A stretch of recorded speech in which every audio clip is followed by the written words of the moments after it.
Tu lâches. Tu fais mal au président, attention que ça va mal aller. Hein. Il a l'habitude maintenant. Il a travaillé déjà avec deux. Tu lui expliques, cette main-là fait l'échec. Attends, je voudrais au moins qu'on paye ma note de frais, moi. On a commencé un peu ce cycle cette année, on n'a pas eu trop de temps. On aurait gagné à avoir 4-5 mois de plus pour inscrire au calendrier, pour faire connaître plus facilement aux gens ce qu'on veut faire, c'est-à-dire montrer la diversité qui est celle de notre fédération, où il n'y a pas un gourou, tout le monde est champion du monde chez nous. C'est intéressant que les gens se mélangent, qu'ils fassent de l'aïkido, du kinomichi, de l'aïkibudo, qu'ils voient ce que c'est aussi que le karaté en liaison avec ce qu'on fait, de façon à ce que tous les professeurs qui sont dans cette fédération comprennent qu'ils ont une liberté d'enseignement. Ils peuvent enseigner ce qu'ils veulent, à condition de rester autour de ce principe unique qu'est l'aïkido, qui consiste à privilégier sa faiblesse pour faire triompher ce qui est une forme de justice, c'est-à-dire d'empêcher les costauds méchants de gagner. Sauf que je suis pas aussi fort que toi.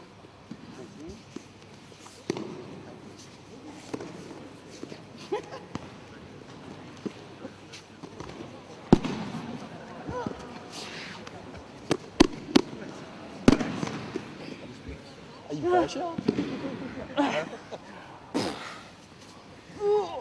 Il veut que ça fasse crack comme dans les films de Steven Seagal.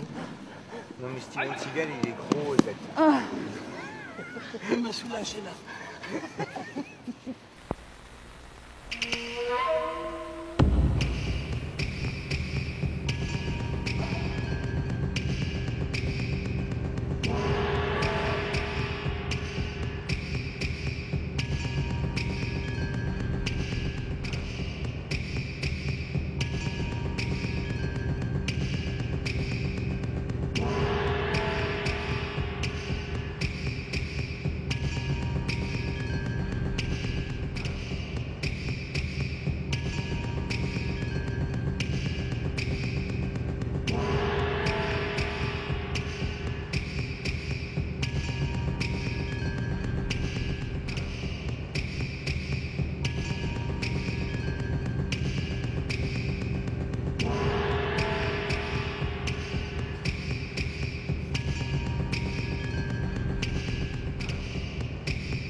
Un grand mouvement, tout réchauffement. Dans ma pratique, je considère qu'il y a des qualités, il y a des principes. Les qualités, c'est ce qui fait qu'on peut être rapide, intelligent, vif, avoir du réflexe, etc. Ce sont des choses qui vont décroître souvent. Hein. Les principes, c'est ce qui fait qu'on est des humains.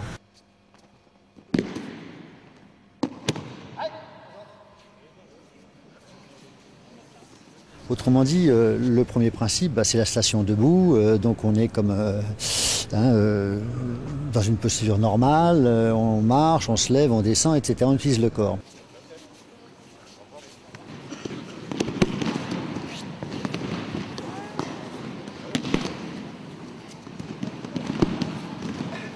Dans une action, on doit conserver ce principe qui est éminemment humain, puisque c'est la station debout. Enfin, station debout, je veux dire, on n'a pas les mains par terre, mais on peut monter, on peut descendre, avec théoriquement un partenaire adversaire qui, lui, est là pour imposer une contrainte.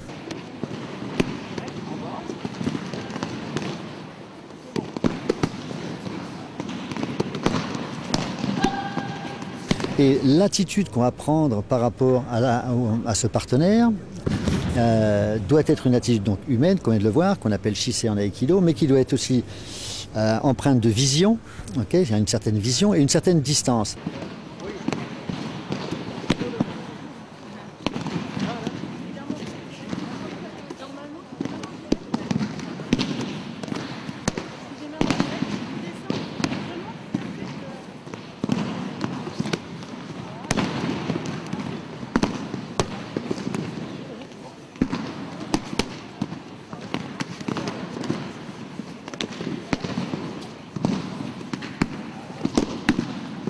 Ce qui est intéressant quand on travaille sur Ayami Katatedori, c'est de voir que si on travaille de façon statique, on ne peut pas vraiment entrer la technique, hein, à moins d'avoir un mouvement de main, on va ouvrir ici, pourquoi pas. Donc dans un premier temps, c'est vrai qu'on a intérêt à lever la main, et c'est vrai qu'on ne peut pas mater ce point, en même temps en écartant le partenaire. Donc, c'est quelque chose qui est la même clé d'entrée pour ensuite venir se placer par rapport à elle. Souvent, c'est là que commencent les problèmes, hein, parce que si on est mal placé, bah, forcément, on va tirer, okay, alors qu'en fait, l'axe de l'action est ici.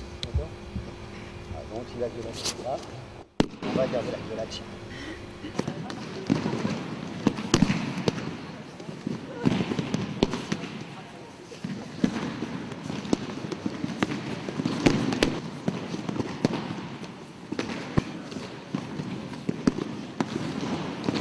Bah, c'est la même chose, hein. Même si on est placé là, c'est pas cette main qui va primer. D'accord? Ça peut être directement celle-là, ça peut être derrière. Le principe reste respecté. On a une technique qui doit s'enchaîner vraiment. Là, on descend un petit peu pour pétrir un peu le corps. Sur un plan purement martial, on pourra avoir une technique mais ça reste le même principe. Voilà, plus ou moins loin, hein, quelquefois, ce sera purement et simplement derrière.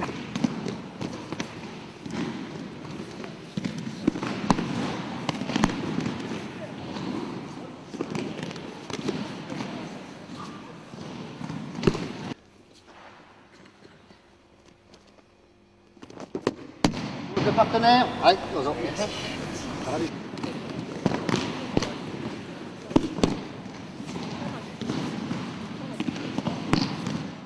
et chaque fois qu'on va modifier la distance, on va modifier la vision. On risque de modifier son corps. Si je regarde une fourmi par terre, c'est évident que je vais avoir un mouvement, mon corps va se positionner. Donc le regard que je vais porter sur quelque chose peut souvent conditionner la distance et l'attitude. Donc on a trois principes, attitude, distance, vision. On s'aperçoit qu'en Aikido, mais bon pas seulement en Aikido, souvent l'image qu'on a de la fin du Rimi, c'est un mouvement où on a comment dire, une poussée sur l'extérieur, dans laquelle il y a un renversement, effectivement, un renversement de l'action du partenaire. À un moment on dit tiens, la position, celle-ci elle est quand même correcte. Le problème c'est qu'on sait que cette position à un moment est confortable, mais la fois d'après, même s'il n'y a pas de résistance du partenaire, on cherchera quand même à bouger sa tête de là à là-bas pour retrouver cette position confortable. Donc, si on réfléchit un petit peu, on peut peut-être prendre cette position confortable avant de corriger l'erreur. Vous voyez ce que je veux dire? Et l'erreur, dans toutes les pratiques, on peut observer une erreur si on veut, ou en tout cas une imperfection, ou en tout cas un manque de maturité dans la pratique, nourrit quand même notre pratique. C'est-à-dire qu'à force d'avoir poussé, okay, même n'importe comment, même si ce n'est pas techniquement très correct, on va acquérir des qualités. Hein, acquérir des jambes, de la puissance, enfin tout un ensemble de qualités, un peu de hargne, pourquoi pas, hein, parce qu'on veut faire le mouvement absolument. Sauf que ce n'est pas la finalité, d'accord? Donc moi, je vais vous expliquer aujourd'hui un petit peu que lorsque vous voulez faire une rotation d'épaule pour Iriminage par exemple, et ça va être pareil pour Ikkyo, il faut qu'il y ait de l'espace pour que cette rotation puisse exister. En même temps, tu pousses, ça monte, tu perds l'équilibre. Donc l'idée, ce serait plutôt, tu vois, de faire tout le par rapport à ça. Alors, pas forcément violent, mais de lancer le truc là. Et en fait, si tu déséquilibres un peu, moi, à la limite, ça m'intéresse même pas de faire ça. Pourquoi? Parce que je vais la prendre dans le mouvement. Mais la rotation, elle existe. Et si elle bloque à ce moment-là,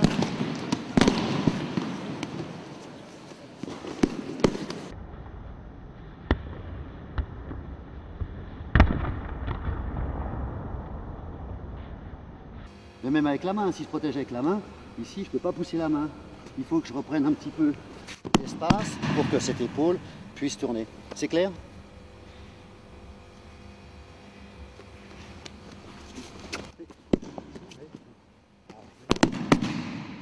là, je vois pas comment on peut résister.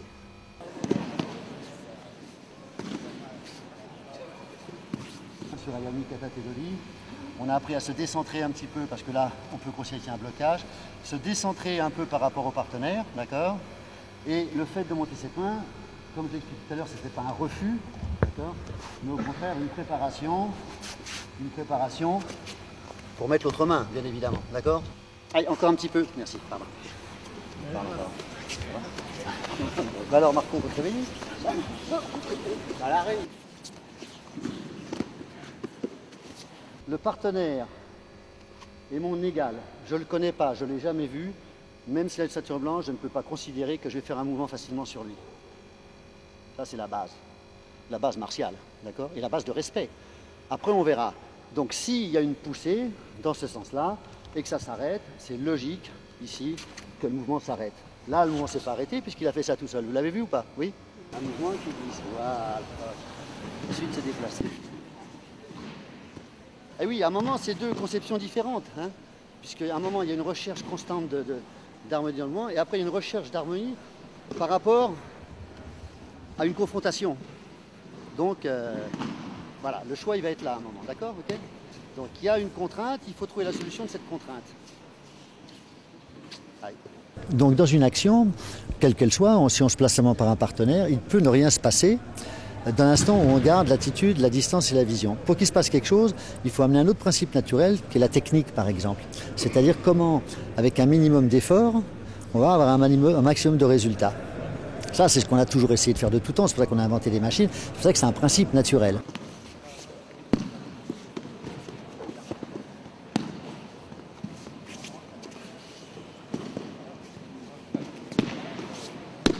On va rajouter donc ce principe de technique, mais on ne peut pas rajouter un principe et en retirer un autre. Donc si on rajoute la technique, il faudrait garder la distance, l'attitude, la vision, plus la technique. Et à partir de là, on a 4 principes naturels qui vont nous faire progresser. Mais plus on va rajouter des principes les uns sur les autres, okay, sans en retirer, plus le mouvement, enfin la technique, le geste va tendre vers la perfection. Donc à l'intérieur d'une action, même si c'est une action martiale, il y a une notion de communication. Communication martiale, quelqu'un avec qui on s'engueule, c'est aussi une communication, hein, donc il faudra la gérer.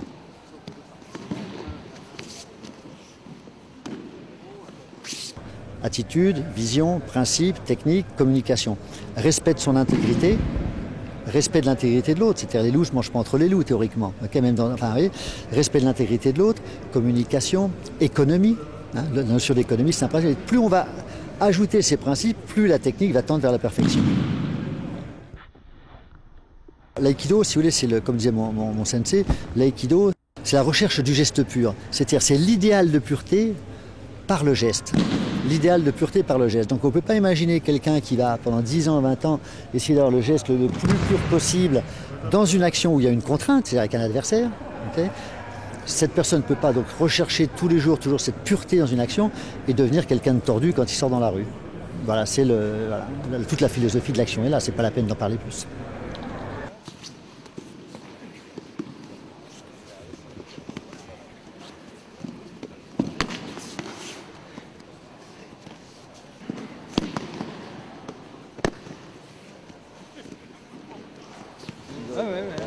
Bon, moi j'ai réussi à joindre Dominique Valera qui normalement est en Guyane, il m'a dit écoute, il n'y a pas de souci, je vous calme en départ.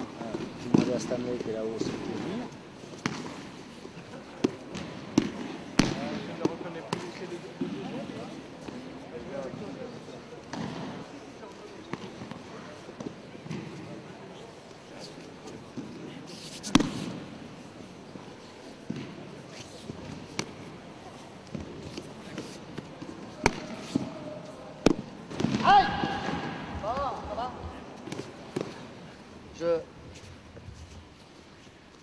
Je refais le mouvement tranquillement.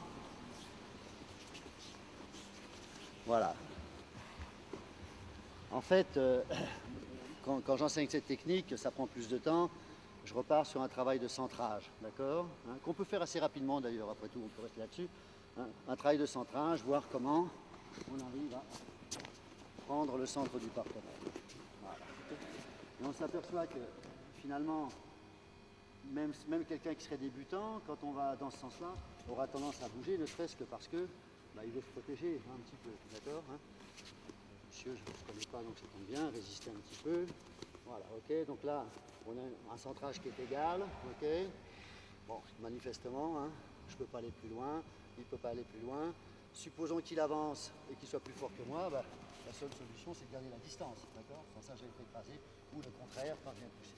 Maintenant, si je prends son centre, inévitablement, je dis, oh là là, il faut que je bouge, ok. Ça marche? À partir de là, quand on a compris ça, ok, soit il bouge dans ce sens-là, ok, puisque a priori on ne peut pas trop avancer, d'accord, et si j'avançais il pourrait reculer. Je peux maintenant soit aller sur le côté, soit monter.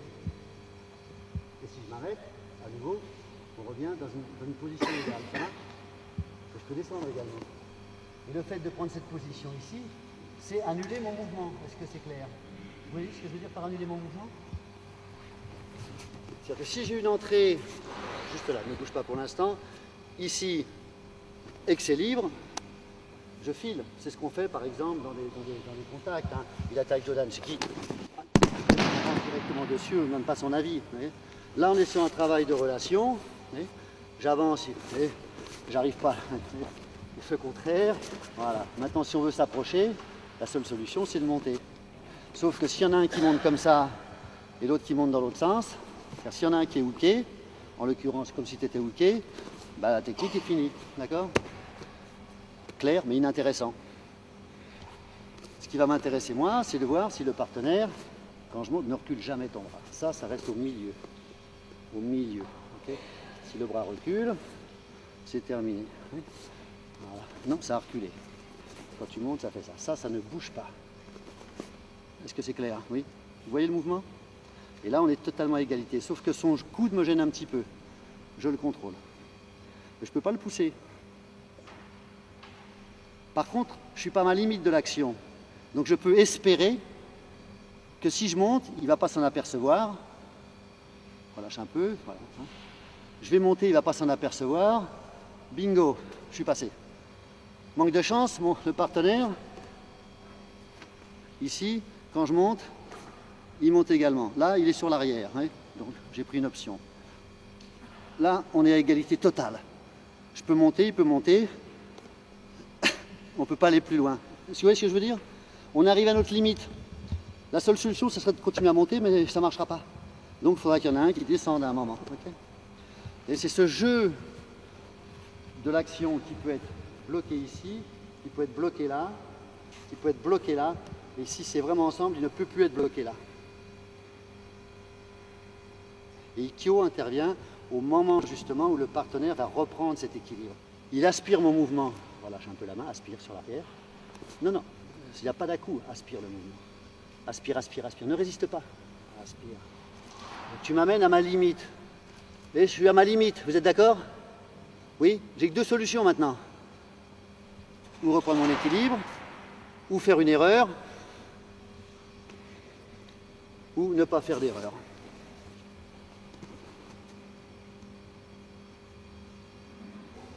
Cette main va anticiper, elle va descendre là. Mais comme je m'arrête ici, tranquillement, il contrôle mon bras. On est à nouveau à égalité. Vous êtes d'accord? Je peux pousser aussi fort que je veux, ça ne peut pas marcher. Parce qu'en fait, on a exactement la même position. Ça marche? Je ne peux que séparer le mouvement. Comme un mouvement de Joe qu'on séparerait. Oui. Donc à partir de là, on a des techniques, vous voyez, qui peuvent être faites très violemment, parce qu'on peut jouer. Hein. Ok. Oui. Ok. Déjà, il a perdu, parce que s'il laisse son bras en haut, cette main descend. Dans l'action, tout doucement maintenant, cette main va monter, doucement, on est tranquille. Cette main va monter et va descendre, d'accord? Mais à nouveau, s'il n'y a pas de piège, qu'il a l'opportunité de la contrôler, il va la contrôler. Ça marche? Dernière chose, moi si j'étais à sa place, je resterais droit. Je ne resterais pas comme ça. À partir de là, on peut commencer.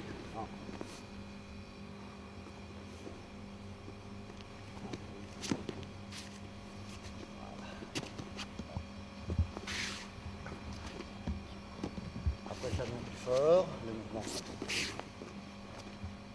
Après, ça vient plus fort et plus vite. Après, j'anticipe parce que si on va se retrouver. Après, on aura Ikkyo Shomen, ce sera plus ce genre de blocage, ni même ce genre d'entrée. Okay. Ce sera un mouvement où on le saura déjà. Vous comprenez le niveau? Voilà, donc je vous laisse tranquille, repartez de là tranquillement, relâche-toi, relâche. C'est un jeu, c'est pas de l'aïkido qu'on fait pour l'instant. Ça reste au milieu, avance. Ok. Égal. Relâche-toi.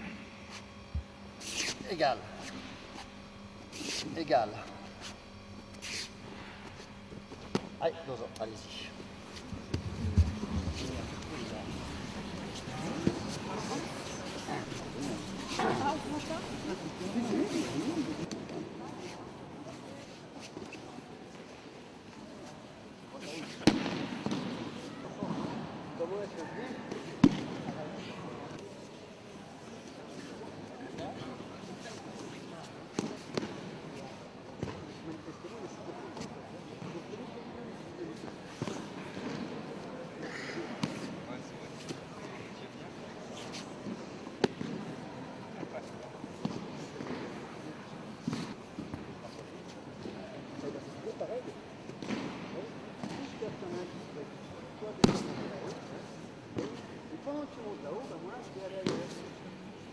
Vous voyez ce que je veux dire?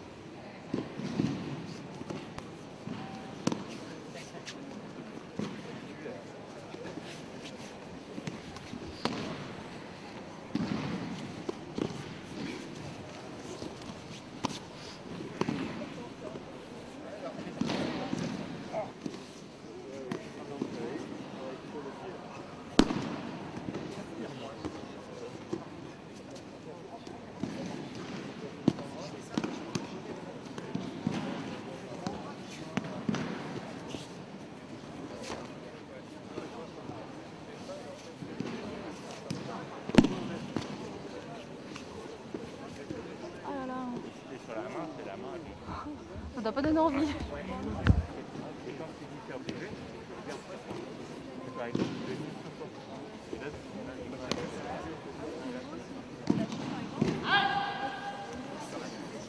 Bon, c'est un petit peu difficile, mais bon. Tommy, technique, oui. Et vraiment, hein, quelle que soit la force qui intervienne, il n'y a pas cette notion de je fais un mouvement sur le côté, etc. Mais au contraire, hein, vraiment, voilà, vraiment un geste comme un geste de ken et non pas un geste de refus qui nous permet de voilà.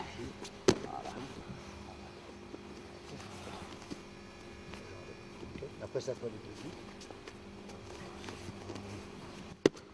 Ça peut aller plus fort. Pas de... Ça peut être shomen. On ne va pas le bloquer ici. On n'a pas envie de passer sur les côtés. On peut tout à fait. Et l'amener sur le point.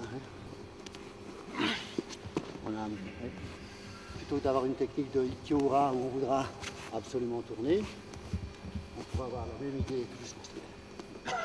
la même idée, soit d'amener ici, soit de venir contrôler ici. Et s'il y a un arrêt, à nouveau ça bloque, mais rien ne m'empêche. Vous avez le mouvement qui continue?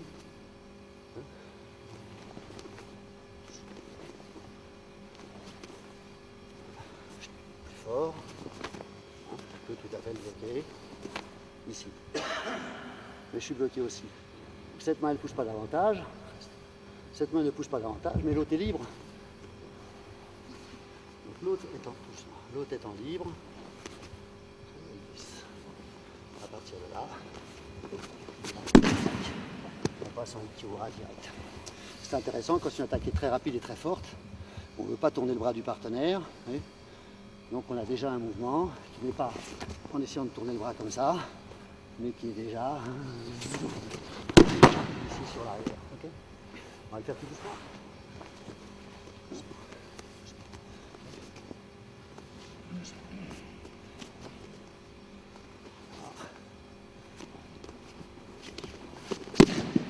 Aïe, non.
Quel âge avez-vous? 80 80 ans, 80. Et vous pratiquez l'aïkido depuis? 40 ans je pense, ou un peu plus, 42, 43 ans je pense. 68 ou 69, ça se perd un peu.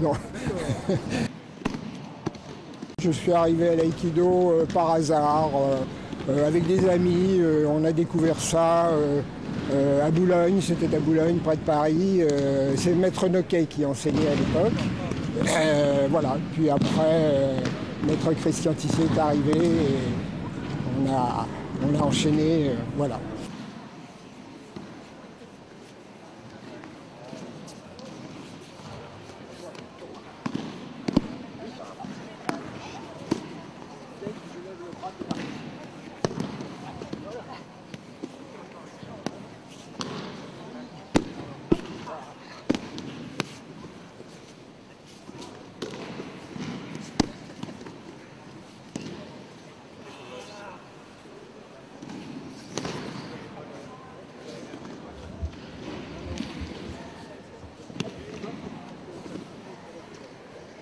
À toi. Vas-y, fais encore.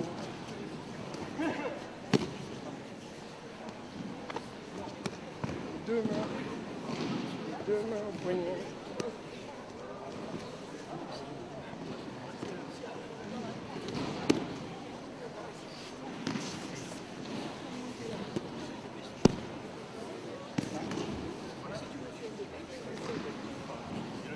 L'avantage, nous, c'est qu'on n'a pas de compétition. Hein. Voilà, c'est ça. Donc, on choisit un peu ses partenaires. Le partenaire tient compte de votre âge, de votre état physique. On voit que vous n'avez aucun problème pour les chutes. Non, pas encore. Pas encore. Non, les genoux, au point de vue, pour se mettre en césar, j'ai beaucoup. J'y arrive plus, honnêtement, je n'y arrive plus. Hein. On triche un peu, quoi.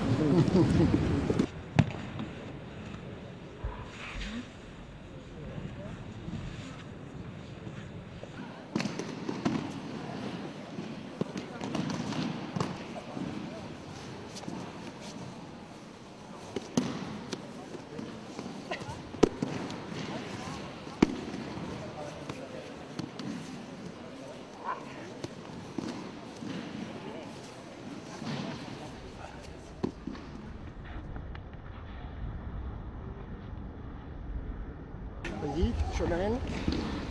Shomen. T'as pas idée de saisie encore. Surtout avec cette main-là. Ouais. Vas-y. Ça, je garde. Vas-y, je t'attaque.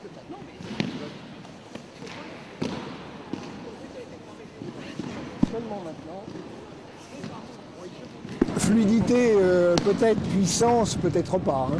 Fluidité, si vous voulez, on est obligé de rechercher la fluidité à partir d'un certain âge. On ne peut plus s'opposer. Hein. Quand vous voyez, là, vous voyez derrière moi... Monsieur Machmoun. Monsieur Machmoun. Le personnage qui est là, s'il m'attaque, je n'ai pas la prétention de vouloir l'arrêter. Hein. Riposte. Je dépasse pas, hein. Ça serait pas bon. Hein. Coup de tête. Donc fluidité oblige. Par contre, puissance, bien sûr, moindre. Absolument, oui, il faut rechercher constamment à trouver le moyen de continuer à pratiquer.